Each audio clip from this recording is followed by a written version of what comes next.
राम राम जी। मुझे बेहद रुक जाओ, बहुत प्रसन्नता हो रही है आपके बीच आके। मैं पूछ रहा था कि क्या संचालन सुधीर जी के उसमें मेरा नाम तो नहीं ले दिया। मैं सुन नहीं पा रहा था, राजपाल जी के बगल में बैठ के मुझे अच्छा लग रहा था। चौधरी राजपाल जी की अध्यक्षता में आज बैठक हो रही है और इनके मार्गदर्शन में गांव के लोगों ने एक बहुत सामाजिक कार्य किया, जिस कार्य के साथ सबकी भावनाएं जुड़ी हुई हैं। और इस कार्यक्रम में मुझे शामिल होने के लिए, शरीक होने के लिए आपने न्योता दिया, बहुत प्यार के साथ स्वागत किया, सुंदर मंच आपने सजो के रखा। मैं सभी यहाँ उपस्थित युवा शक्ति को, क्योंकि युवा ही कर्णधार हैं, खास तौर से इस आयोजन में जिस भावना के साथ आपने पावन पवित्र भावनाएं आपके दिल में है, मैं आपके चेहरे की मुस्कुराहट भी देख रहा हूँ, आपके जज्बात भी देख रहा हूँ और आपके उत्साह को पूरा क्षेत्र देख रहा है। मैं आपको दिल से आभार व्यक्त करना चाहता हूँ। राजपाल जी से बैठ के मैं बातचीत कर रहा था, मुझे चैन मिल रहा था। इनका जन्म और चौधरी अजीत सिंह जी का जन्म एक ही वर्ष में फरवरी के महीने में हुआ। बातचीत चल रही थी, मैं पूछ रहा था किसानों का क्या हाल है। कह रहे थे हाल ठीक नहीं है। वही किसान की हालत वैसे ही रहती है, कभी भी पूछ लो। किसान की हालत कहीं भी आप पूछोगे तो जवाब में यही बताएगा किसान, जो खुद किसानी कर रहा है, देख रहा है कि तंगी है जी, क्योंकि लागत बढ़ रही है, भाव, मंडी, व्यापार, ये भाव निर्धारण करने की जो प्रक्रिया है उसमें एक साधारण किसान कुछ कर नहीं पाता और मार्केट की व्यवस्थाएं, व्यापार में उसकी दखलंदाजी बहुत कम है। किसान संगठित भी नहीं है, किसान इस स्थिति में नहीं है कि वो कोई जोखिम भी ले ले। कैसे कैसे जो है पूंजी करके पूरे घर को लगा के, परिवार को लगा के वो खेती कर रहे हैं, क्योंकि और कोई शायद चारा भी नहीं। तो मैं उनकी भावना समझ रहा था। मैं बैठे बैठ के थोड़ा मुझे सीखने को भी मिलता है। अलग अलग फसलों की बातचीत हुई और क्योंकि चौधरी चरण सिंह जी का आज हम लोग जश्न मना रहे हैं, उनकी स्मृति में आज ये पूरा आयोजन हो रहा है। ये कोई एक साधारण राजनीतिक बैठक नहीं है, चुनाव का कोई मसला नहीं है। मैं समझ रहा हूं सुखबुगाहट तो शुरू हो गई, त्यागी जी ने यहां चर्चा छेड़ दी, मोंटी की मुस्कुराहट भी बहुत कुछ बता रही है, लेकिन आज का मुख्य विषय चुनाव नहीं। चुनाव की तैयारियां वो आप लोग करोगे, हर गांव में जाना पड़ेगा, टोलियां बनानी पड़ेंगी, सहयोगियों को समझाना पड़ेगा, जोड़ना पड़ेगा। जो आपके साथ नहीं है उनको जाके बात समझानी पड़ेंगी। वो अपनी एक अलग एक प्रक्रिया होती, व्यवस्था होती है। मैं नहीं जानता चुनाव कैसे लड़े जाते हैं। चौधरी अजीत सिंह जी भी चुनाव की घड़ी में जाते थे, यही कहते थे। चौधरी चरण सिंह जी भी यही कहते थे, पार्टी आपकी है, आप जैसा करोगे ठीक करोगे। त्यागी जी ने कहा कि जयंत जी को ताकत देनी है, मुझे भरपूर ताकत आप दे चुके और मैं ये समझता हूं कि मेरी ताकत सामाजिक है। अगर मैं अध्ययन, सोच विचार करूंगा, चौधरी चरण सिंह जी को जितना पढ़ूंगा, समझने की कोशिश करूंगा, वो वैचारिक ताकत है। किसी राजनीतिक पद से, मंत्री के हैसियत से मेरे 10 विधायक और आ जाएं, 4 एमपी और आ जाएं और घट जाएं, मैं उस बात को इतनी वरीयता नहीं देता हूं। ईमानदारी से कह रहा हूं। पार्टी के लोग भले मायूस हो लाख बार, क्योंकि मैं राजनीतिक दल का अध्यक्ष भी हूं, मेरी कोशिश भी रहती है कि जो हमारे कार्यकर्ता हैं उनकी समस्याओं का निराकरण हो, उनका सम्मान हो, उनको अच्छे अवसर मिले। मैं तो चाहूंगा हमारी यहां फौज बढ़े। उत्तराखंड में हमारी संख्या नहीं है लोक दल की, मैं चाहूंगा हमारी यहां विधानसभा में हमारी संख्या बनेगी तो यहां अपने आप आपकी समस्याओं के लिए आप लोग जो इतने जागरूक हो, इतने मजबूत हो, अभी बिना किसी विधायक के मैं समझता हूं कि चौधरी चरण सिंह वादी को कोई रोक नहीं सकता। आप किसी अफसर के पास जाओगे और तर्क दोगे, अपनी बात समझाओगे, चूंकि आप व्यक्तिगत विषय अलग होते हैं, लेकिन किसी भी सामाजिक विषय को लेकर अगर हमारे इस गांव के हरजौली जट के नौजवान कुछ तय करेंगे, कुछ फैसला करेंगे, तो लेके रहेंगे। मैं तो ये मानता हूं आपकी भी ताकत कोई पद हो या ना हो उससे नहीं है, लेकिन हम लोगों को मिलकर प्रयास भी करना होता है कि संख्या बढ़ेगी, राजनीति मजबूत होगी तो किसानों की बात, किसानों की सुनवाई होगी। आपने यहां एक प्रस्ताव पारित किया कि मुझे हर महीने आते रहना चाहिए, और आप मुझे बहाना देते रहोगे, मैं आता रहूंगा। वैसे भी आप लोग जानते हो मेरा तो ननिहाल यहीं माना जाएगा, क्योंकि देहरादून हर वर्ष हम लोग जाते थे छुट्टी में, और गर्मी की छुट्टी में वहाँ लीची खाते थे, बाग था नाना जी के घर में, वो सब यादें मुझे याद हैं। तो देहरादून भी हमारी संख्या बढ़े, वहाँ भी मुझे जाने का बहाना मिल जाए दोबारा, और हरजौली जोट और मंगलोर इस बड़े व्यापक क्षेत्र में किसानों के बीच आने का अवसर मिले। खेती की हम बात करें, आधुनिकीकरण का प्रभाव हर क्षेत्र में, आपको भी नई चीजें भी करनी पड़ेंगी। आप देख रहे हो कि सड़क के जाल में कैसे कैसे तेजी से तरक्की हो रही है, विस्तार हो रहा है। अब दिल्ली आपके दूर नहीं है, और जो दिल्ली आपके दूर नहीं है तो दिल्ली का एक बड़ा मार्केट है। जो चीज विदेश से चीज आती हैं वो लोग खाना पसंद करते हैं, नए नए फल, अलग अलग तरह की सब्जियां खाना पसंद करते हैं। तो यहाँ सिर्फ मुंजी, धान, गेहूं, इससे भी अलग जो एक बड़ी दुनिया है हॉर्टिकल्चर की, बागबानी की, वहाँ अपार संभावनाएं किसानों को। लेकिन वहाँ आपको पूंजी निवेश भी करनी पड़ेगी, आपको जोखिम भी लेना पड़ेगा, क्योंकि किसान एक दूसरे को देख के ही सीखते हैं। कोई नवीन काम करने से पहले लाख बार किसान सोचता है। बड़ी जमीनें किसी के पास नहीं है, वो सोचता है कर भी लूंगा तो बेचूंगा कहाँ। बताओ यही बात है कि नहीं? इसलिए जो गांव में फसल लग रही है वही सब वही कर देते हैं, भेड़ चाल है। लेकिन आप भारत की स्थिति आप देखिए क्या हो रही है। विश्व व्यापार में, विश्व पटल में आज जो विकसित देश हैं, हर एक देश आज भारत से अच्छे संबंध चाहते हैं। वह चाहते हैं हम अपने मंडियों के द्वार खोलें, और वे अपने दरवाजे भी खोल रहे हैं।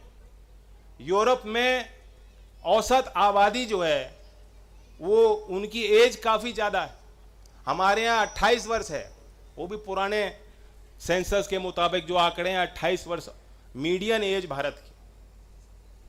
हमारी देश की आबादी का एक बहुत बड़ा हिस्सा 35 वर्ष से कम उम्र का है।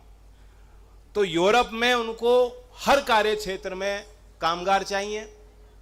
वहाँ के देश के प्रतिनिधि, देश के मंत्री, उनका नेतृत्व, जब भी मुझे अवसर मिलता है भारत सरकार के प्रतिनिधि मंडल के तौर पे कोई बैठक होती है, वार्ता होती है, तो उस बात पे वो बल देते हैं कि हम चाहते हैं कि भारत का प्रशिक्षित युवा, यहाँ की हमारी शिक्षित बच्चियाँ हमारे यहाँ आए और उनके लिए बेहतरीन अवसर हम दे सकते हैं।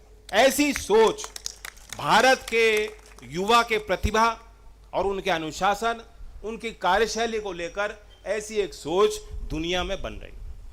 और व्यापार के संबंध में आपको पता है, हालांकि अभी थोड़ा जल्द है, अभी लोगों को समझ नहीं है, बहुत चीज़ें धीमे धीमे परिणाम आने शुरू होंगे तो पता लगेंगे।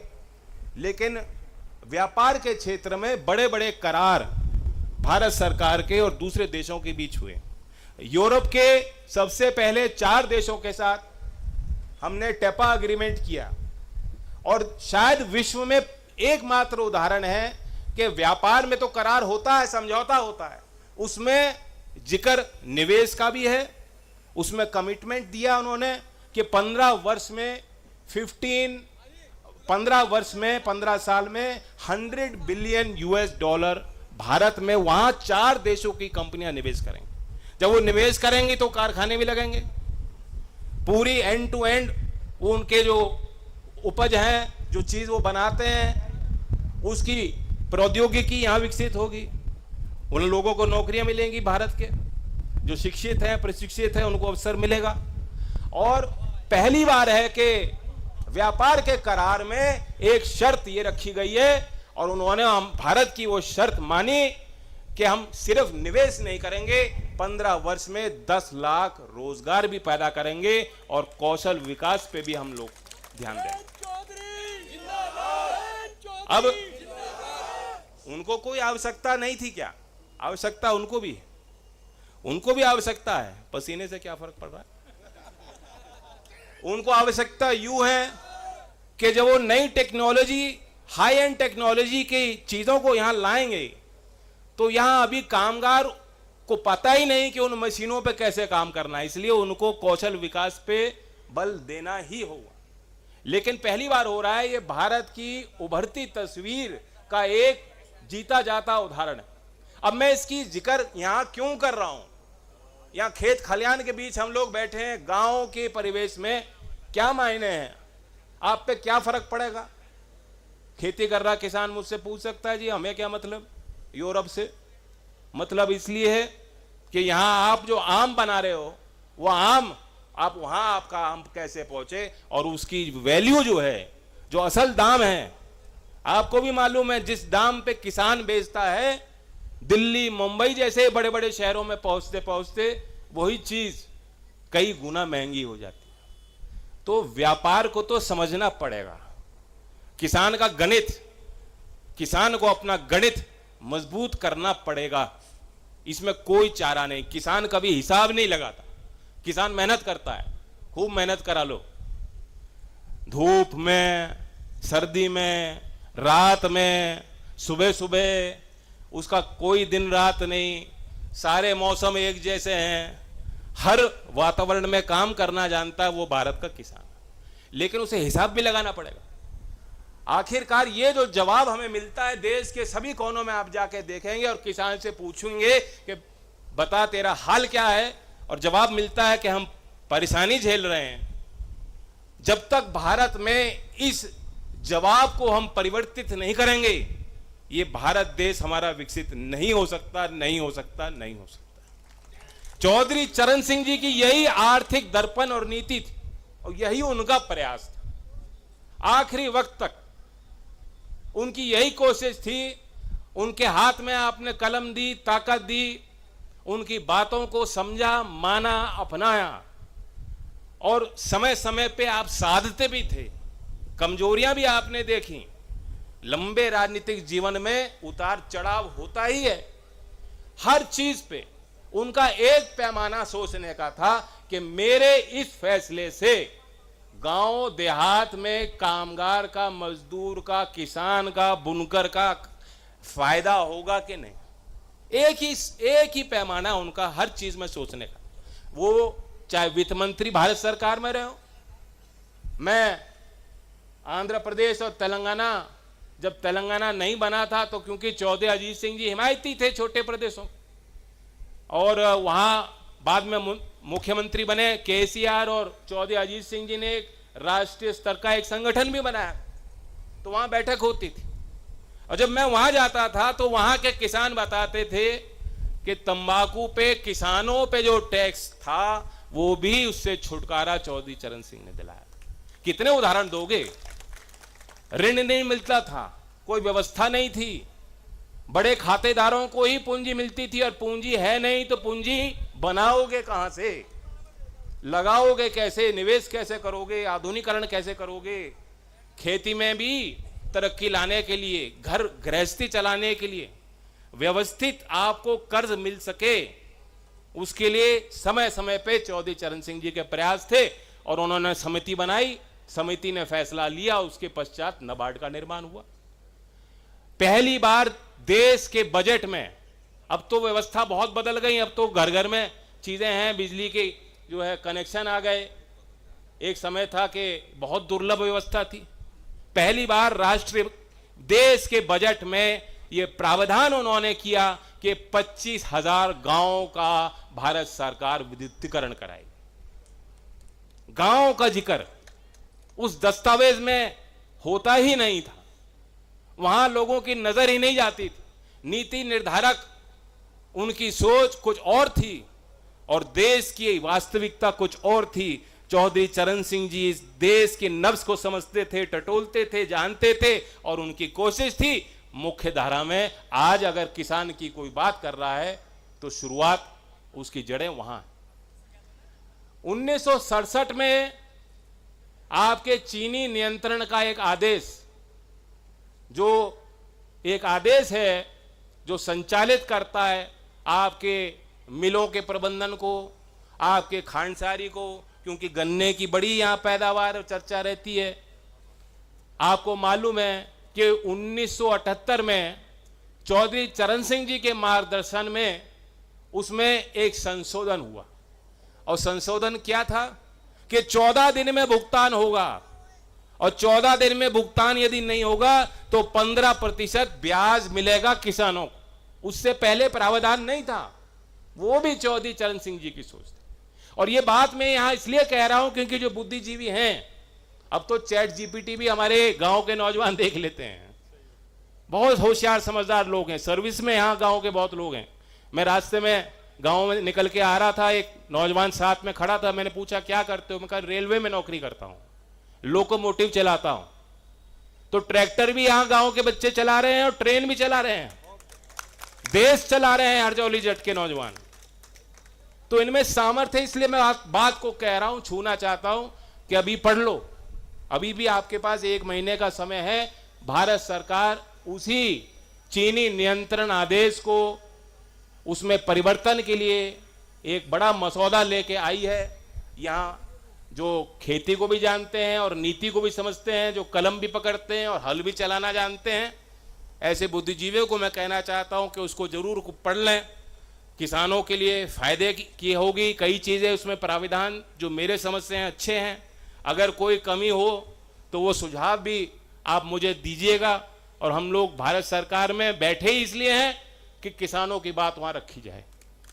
मैं आपको वादा करता हूं, और मुझे अच्छा भी लगेगा कि यहां, क्योंकि अक्सर हमने देखा है कि कानून बनते हैं वैक्यूम में, नीति पॉलिसी बनती है और लोगों को पता ही नहीं रहता। मैं मंत्री हूं तो मैं अधिकारियों की बैठक लेता रहता हूं, और कभी कभी हंसी मजाक में उनकी खिंचाई भी करता हूं। तो मैं कहता हूं तुम लोग जानबूझ के योजना ऐसी बनाते हो ना कि जिसके लिए योजना बना रहे हो उसी को पता ना लग पाए कि उसके लिए बन रही है। और वो हंसते तो हैं, लेकिन उन्हें भी मालूम है कि देश की अफसरशाही को भी समझना होगा। अगर मेरिट होगा तो काम मिलेगा। सिर्फ सीनियोरिटी के बल पे आपके हाथ में कलम आ जाती है। इस व्यवस्था में भी व्यापक रूप से सुधार लाने की जरूरत है। राजनीतिक क्षेत्र में तो हर 5 साल में हम लोग इम्तिहान दे ही देते हैं। अब ये तो उतारू हो रहा है। आपने सरवट जी को देखा करीब से, इन्हें भी खूब मौके मिलेंगे, मैं जानता हूं, मुझे विश्वास है। आप अपना प्रेम बना के रखोगे और मेहनत करेगा। वैसे मॉन्टी मिलियन के नाम से मैंने जानता हूं, मीरापुर के मोड़ पे फेमस था, वो आगे चला गया और बिजनौर जाते हुए वहीं लोग रुकते थे पहले। मॉन्टी मिलियन, हाँ मीरापुर मोड़ पे। यहाँ के सारे ढाबों को जानता हूं मैं, पश्चिमी यूपी के। उसमें आनंद आता है, जीवन के सारे रंग। तो मुझे खुशी है कि चौधरी चरण सिंह जी को लेके आपने काम किया। मूर्ति लगाई जाती है तो एक जिज्ञासा पैदा होती है। हमारे टोपी और पगड़ी पहनने वाले लोग, जो पुराने लोग हैं, वो तो साथ चले थे चौधरी साहब के, वो जानते हैं हर चीज, हर बारीकी को समझते हैं। लेकिन जो नई पीढ़ी है, और सही बात यह है कि आज ये जो चीज है इसकी कुछ अच्छाइयां भी हैं, बुराइयां भी। एक तो एक दूसरे को एक दूसरे से जोड़ती है और एक दूसरे को एक दूसरे से काटती भी है। आप सामने वाले पे ध्यान नहीं देते हो, कोई कनाडा में बैठा है उसकी बात यहां सुन रहे हो। तो दोनों ही चीज है, सामाजिकता भी कमजोर हो रही है, सामाजिक ताना बाना भी, उस पर भी प्रभाव पड़ रहा है। लेकिन इसे इंकार नहीं किया जा सकता, है टेक्नोलॉजी है। जितना जल्दी इसको समझोगे, प्रयोग करोगे। चौधरी अजीत सिंह जी, राजपाल जी आपके ही उम्र के होते हो आज, मुझे याद है। हाँ चौधरी साहब, वो भी मुझसे ज्यादा तेज व्हाट्सएप चला लेते थे। तो नई चीजें आती हैं, नई चीजें हमें सीखनी ही पड़ेंगी। और मैं किसानों को भी ये हिदायत दूंगा। आपको पता है टेक्निक बदल रही है। अब जो है डायरेक्ट सीडिंग, जो है रोपाई ना करके सीधा आप धान की जो बिजाई करेंगे तो उसमें आपके खरपतवार तो आता है, लेकिन पानी का प्रयोग 30-35% कम, लागत कम। इस प्रकार की टेक्निक को किसान को अपनाना पड़ेगा। किसानों के बीच कार्यशालाएं लगें। कृषि विज्ञान केंद्र का नेटवर्क जो चौधरी अजीत सिंह जी ने कृषि मंत्री होते बनवाया पूरे देश में, वहां जो वैज्ञानिक हैं वो सिर्फ लैब में ना काम करें, वो खेत में आके उस चीज को लाएं। पीछे आईआईटी, यही आईआईटी रुड़की है जिसका आप देखते हो कितना सकारात्मक है, उसका एक प्रभाव है। हम चाहते हैं कि आईआईटी सिर्फ आईआईटीएंस के लिए नहीं रहे, शिक्षण संस्थान के दरवाजे समाज के लिए भी खुले होने चाहिए। जिन क्षेत्र में इन संस्थाओं का संचालन है, जिस क्षेत्र में ये संस्थाएं स्थापित हैं, जहां के लोगों ने अपनी जमीन दी, एक एक ईंट लगाई, आज उनके सुख और दुख में और उनकी रखवाली के लिए इन संस्थाओं की बड़ी भूमिका होती है। बीते दिनों सरदार पटेल जो उत्तर प्रदेश मेरठ में कृषि विश्वविद्यालय है, उनका और आईआईटी रोपर का हमने करार करवाया कि IIT Ropar AI in agriculture, artificial intelligence in agriculture पे काम कर रही है। जो मैं समझाना चाह रहा था कि आज सेंसर का भी बड़ा काम है, कितनी नमी है, कोई रोग तो नहीं आ रहा, एक तस्वीर के माध्यम से किसान उसको देख के टूल है कि आपको एक सजग जानकारी मिल सकती है। तो ये सारी चीजों को अपनाना पड़ेगा। आईआईटी रोपर कृषि विश्वविद्यालय के साथ काम कर सकता है। अगर आईआईटी जैसी संस्था किसानों के बीच जा सकती है तो आईआईटी रुड़की में भी इस प्रकार के कार्यक्रम संचालित हो। मेरी कोशिश रहेगी आने वाले दिनों में, क्योंकि मैं शिक्षा मंत्री हूं, हालांकि मैं स्कूल विभाग को देखता हूं, मैं बात करूंगा। भारत सरकार की नीति भी है कि एक फैलाव हो, संस्थाओं को आपस में तालमेल समन्वय बनाने की आवश्यकता है। मैं 5 साल मथुरा से सांसद था और मुझे अफसोस इस बात का होता है, मैं सार्वजनिक तौर पे इस बात को कह चुका हूं। मैं स्कूलों में गया, मथुरा में पंचायतों में गया, इस प्रकार के कई कार्यक्रमों में गया। मेरी कोशिश थी घर घर में किसानों के बीच में जाता रहूं। कभी मैं सरकारी आईटीआई में नहीं गया।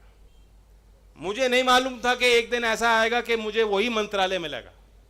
और मैं आपको बात बताना चाहता हूं कि कौशल विकास इतना जरूरी है, इतना महत्वपूर्ण है, इसके महत्व को देश में पहली बार और किसी ने नहीं, चौधरी चरण सिंह जी ने पहचाना था। और पहली कौशल विकास योजना जिसे आज ग्रामीण आजीविका मिशन के नाम पे, एनआरएलएम के नाम पे आप जानते हैं, वो ट्राइसेम योजना उन्होंने 1978 में चालू करी थी। कौशल विकास ग्रामीण युवाओं को, भूमिहीन मजदूरों को काम कैसे मिले, जो कुटीर उद्योग हैं उनमें काम नौकरी कैसे मिल सके, उनको प्रशिक्षित करने के लिए हर साल लाखों गांव और देहात के नौजवानों को प्रशिक्षित करने की उस समय 1978 में वो योजना लाई। मुझे अफसोस है किसी अधिकारी ने, जब मैं एमपी था, मुझे नहीं कहा कि जरा ये सरकारी संस्थान है, ये शिक्षण संस्थान है। जिस तरह से आप अच्छे सीबीएसई की स्कूलों को जानते हो, आईआईटी को जानते हो, पॉलिटेक्निक को भी जानते हो, आईटीआई में क्यों नहीं, हम लोगों की नजर क्यों नहीं जाती। मैं मंत्री बना हूं और मैंने क्या देखा, सरकारी आईटीआई में तो फिर भी स्थिति बेहतर थी। 14,500 देश में आईटीआई और उसमें लगभग आधी सीट खाली जा रही हैं। जब ये आईटीआई बनी थी 40-50 साल पहले, जब स्थापित हो रही थी, तो एक आकर्षण था। उस समय एक धारणा बनी थी कि ये वो सर्टिफिकेट है, कार्यक्रम है जिसके माध्यम से हमें नौकरी मिल सकती है। और सिफारिश भी लोग लगाते थे कि हमें आईटीआई में एडमिशन दिलवा दो। याद है, आईटीआई में भी एडमिशन की सिफारिश मिलती थी। आज वो सीट खाली जा रही हैं सरकारों की अनदेखी के कारण, और समाज में सहभागिता कमजोर हो रही है।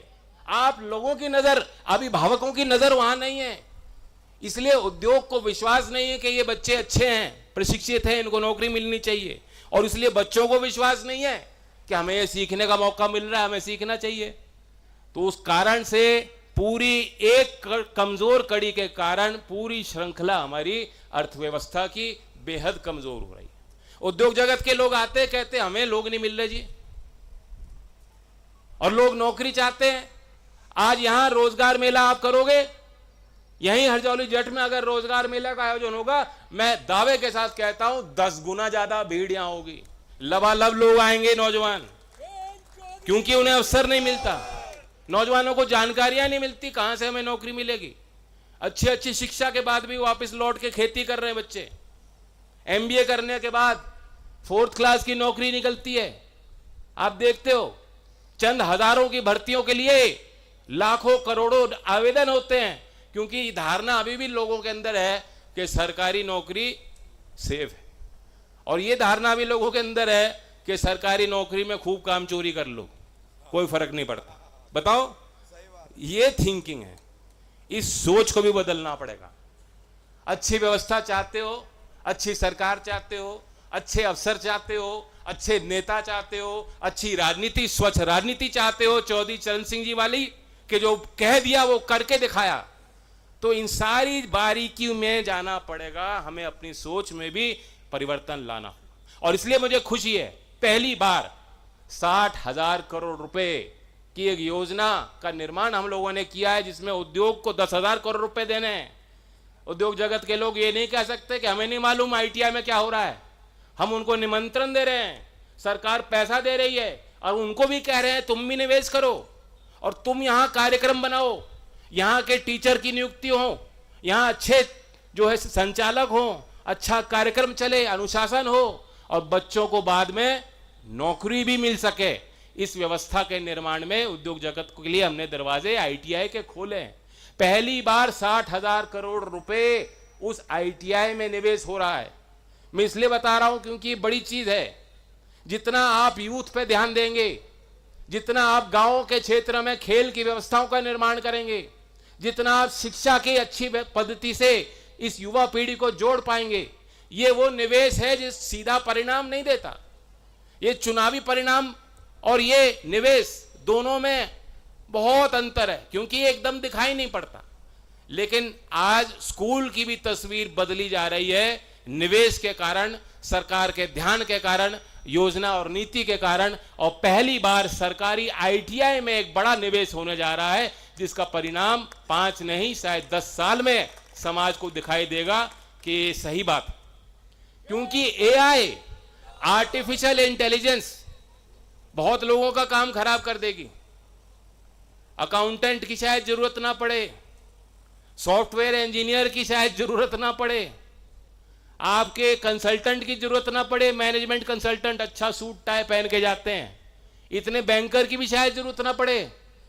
आपको सिर्फ मोबाइल फोन और एआई की टेक्नोलॉजी समझनी है, उस विधि को पहचानना है। इतनी बड़ी ताकत इस टेक्नोलॉजी में है। लेकिन किसान का काम किसान को करना पड़ेगा। प्लम्बर का काम, इलेक्ट्रिशियन का काम, हॉस्पिटैलिटी का काम, होटल में नौकरी, जो लोगों के नजर में होता है कि ये तो छोटा काम है, ये बहुत ताकतवर काम सिद्ध होने जा रहा है, क्योंकि ये काम आबाद रहेगा। चौधरी अजीत सिंह जी कहते थे, कभी कभी हमारी पार्टी का कोई कार्यकर्ता आ जाता था और कहता था, टूटी हो जाती है, गलती हो जाती है, और कहते थे जी मैं फलाने जाति से हूं, हमारी बड़ी छोटी जाति है साहब। और चौधरी साहब टोक के डांट के कहते थे, कोई छोटा ऊंच नीच समाज में नहीं होता, कोई छोटी जाति नहीं होती। तुम ये कह सकते हो तुम्हारी संख्या कम है, लेकिन ऊंच नीच नहीं है। ये चौधरी अजीत सिंह जी के सोच के अंदर था, क्योंकि चौधरी चरण सिंह जी के, उनके परिवार के पालन पोषण के, व्यवहार में, उनके घर में, संस्कृति में, खून में, जज्बातों में ये चीज ओतप्रोत। और इसी निगाह से दुनिया को देखना मुझे चौधरी अजीत सिंह जी ने सिखाया। आज मैं आपको कह रहा हूं कि कोई काम छोटा नहीं है। हमारी नजर में खोट हो सकती है, हम उस अपनी नजर को बदलें, उसका सम्मान करें। जो कामगार है, जो कारीगर है, जो काम हाथ से कर रहा है, उसके हाथ के हुनर को पहचानने की जरूरत है। हमने उसको कभी वरीयता नहीं दी। मैं पूछना चाहता हूं, देश में हर गांव में आपको वो लोग मिल जाएंगे जो कामगार हैं, लोहार है, सुनार है। इससे पहले किसी सरकार ने नहीं सोचा कि उनकी आजीविका पे हमें ध्यान देना है। विश्वकर्मा योजना राष्ट्रीय स्तर की योजना है, कौशल विकास मंत्रालय उसको संचालित करता है, उनकी ट्रेनिंग कराता है। पहली बार 18 वो काम जो हर गांव में होते हैं, चाहे कोस्ट लाइन में जुड़ा इलाका हो, चाहे उत्तर भारत का जुड़ा इलाका हो, पूरब हो, पश्चिम हो, हर गांव की वो लगभग वही तस्वीर है, वही पुराने परंपरागत काम है जिनमें लोग पीढ़ी दर पीढ़ी काम करते आए। उनके हुनर को लोग तो जानते हैं क्योंकि उनसे जाके लोग खरीदते हैं, लेकिन कभी सरकारी योजना में उनकी गिनती नहीं होती थी और उनके काम का सम्मान नहीं होता था। उनको आगे बढ़ाने के लिए, मार्केट से जोड़ने के लिए आज बिना कोलेट्रल के उनको लोन मिल सकता है। जिनको पीएम विश्वकर्मा योजना में ट्रेनिंग मिली है, अब वो अपना काम स्थापित कर सकते हैं एक उद्यमी के तौर पे। जो चौधरी चरण सिंह जी कहते थे कि देश में सारी बड़ी बड़ी चीज जो है, छोटी चीज से लेकर बड़ी चीज टाटा बिरला ही बनाएंगे, तो जो खेती पे या कृषि पे आधारित जो उद्योग हैं, जो ग्रामीण क्षेत्र में जहां नौकरियां मिल सकती हैं, वो उद्योग ठप हो जाएंगे। तो वो चौधरी साहब की सोच ही कुछ और अलग थी। मैं मानता हूं कि इस योजना में भी चौधरी चरण सिंह जी की उस सोच की झलक मुझे दिखाई देती। मैं आपको फिर, बहुत लंबी बात हो जाएगी, लेकिन अब चौधरी साहब का टॉपिक ही इतना बड़ा विशाल है, इतनी सारी चीजें हैं कि एक के बाद एक निकलता रहता है। लेकिन मैं अपनों के बीच हूं, यहां मुझे वो बातों को कहने की जरूरत नहीं, लेकिन मैं महसूस करता हूं कि एक मिशन के तौर पे हमें काम करना। ये 23 दिसंबर 2026 जो किसान दिवस के तौर पे आप मनाते हो, आपने एक सुंदर मूर्ति का निर्माण यहाँ गांव में किया है, और मैं चाहता हूं कि आप अपने बच्चों को भी बताओ कि चौधरी साहब क्या थे, तुम्हारा इतिहास, ये तुम्हारे अतीत, गौरवशाली अतीत का श्रृंगार है बच्चों, जो तुम्हारे भविष्य में तुम्हें प्रेरणा दे पाएगा, भविष्य के रंगों को सजोगा। लेकिन ये आपका गौरवशाली अतीत है, ये आपके लोग हैं, ये शिक्षा हमें बच्चों को देनी होगी। इस वर्ष चौधरी चरण सिंह जी की 125वीं जो है जन्म जयंती है, और मेरी कोशिश है कि भारत सरकार तो धूमधाम से मनाएगी, लेकिन कोई सरकारी कार्यक्रम नहीं है, ये जन जन का कार्यक्रम होना चाहिए। चौधरी चरण सिंह जी चाहते थे जलवायु परिवर्तन, उस समय तो चर्चा नहीं थी, लेकिन जितने बागबानी आप देखते हो उस पूरे इलाके में, बागपत रटौल से निकल के यहां तक आप पहुंचोगे, अब तो 2 ही घंटा लगता है सड़क से, लेकिन जितने बाग अभी बच रहे हैं उस समय की देन है जब चौधरी चरण सिंह जी ने भूमि सुधार का कार्यक्रम शुरू किया था। बहुत लोगों ने बाग लगा लिए और उसका प्रभाव अभी तक दिखाई देता है। तो जलवायु परिवर्तन अहम है। चौधरी चरण सिंह जी के स्मृति में उस पूरे वर्ष में जो गांव में आपके पास जगह है, खेत की मेड़ है आपकी, खेत की मेड़ पे अगर आप उनके स्मृति में या कोई वन वाटिका के तौर पे चौधरी चरण सिंह जी के नाम से संस्थानों में अगर हम वृक्षारोपण करेंगे, पेड़ लगाएंगे, और ये नहीं कि पेड़ लगा के भूल गए, वो एक आपका कमिटमेंट है आपके परिवार के सदस्य के तौर पे, वो भी आपका पालन पोषण पेड़ जो है बरगद के विराट पेड़ की तरह आने वाले समय में करेगा, और पृथ्वी को बचाना है चौधरी चरण सिंह जी के यादगार में। ये मेरा प्रस्ताव, अगर आप सहमत हो तो इसमें भागीदार आप बनके, कर्णधार भर के इस कार्यक्रम को आप चलाना। आज के कार्यक्रम के लिए धन्यवाद, और मॉन्टी मिलियन को भी बधाई। हमारे प्रदेश अध्यक्ष गांव के, इसी गांव के लोग टच में हैं, यहाँ से लेकर तेलंगाना तक मिलते हैं मुझे, जब मैं वहाँ जाता हूँ वहाँ पार्टी है, वहाँ भी हरजौली झटकई का परिचय देते हुए गांव के लोग मुझे मिलते रहते हैं। इसी तरह से, इसी अंदाज से मुझे मिलते रहना, टोकते रहना, मुझे अपना समझना, मुझे आशीर्वाद देना, मेरी बातों को, सबको नहीं, 10 में से 2-3 बात भी मान लेना समय समय पे। मैं भी यही कोशिश करूंगा कि आपकी 10 में से 4 मैं मान लूं, आप मेरी कम मानना, मैं आपकी ज्यादा मानूंगा। इन्हीं शब्दों के साथ धन्यवाद। जय हिंद, जय।